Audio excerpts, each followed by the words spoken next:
When we first started working on Dead Space, there was actually a belief from a lot of people on the team who were big fans of Resident Evil. And Dead Space really began as, it was really inspired by Resident Evil.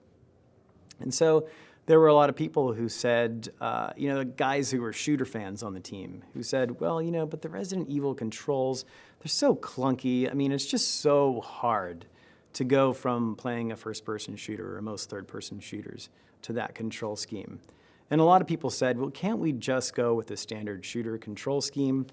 And then there was another camp that said, well, you have to have that feeling of awkwardness, that you are not you're not a space marine. You're not this hyper-trained, super tough guy, practicing self-defense in your spare time. You're just some guy. That having that awkward, kind of deliberately clunky control scheme was necessary to create fear. And I think we all erred on the side of Resident Evil for a little while, until one day one of our engineers just got really fed up. And he said, you know what, I can't take this anymore. I don't believe that we need that. And so we changed our controls to what you know in Dead Space now. And we put it in front of players. And we found that players were no less terrified at all.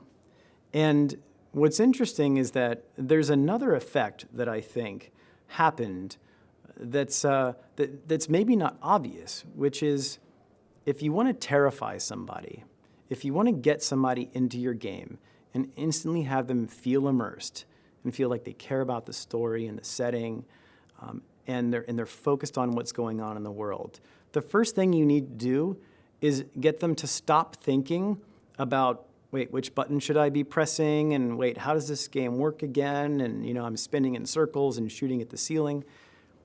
The faster you get players in and immersed into your game, the more likely they're going to find that emotional hook. And so what we found was going with a standard control scheme removed that phase of learning. It removed that phase where people were just not paying attention to what the characters were saying and all those kinds of things. They could just get immersed and go right in. So while maybe it was slightly less scary because you had more control, it was far more immersive, and that bought us something different, which was that they were more bought into what we were the scenario and the experience we were trying to sell.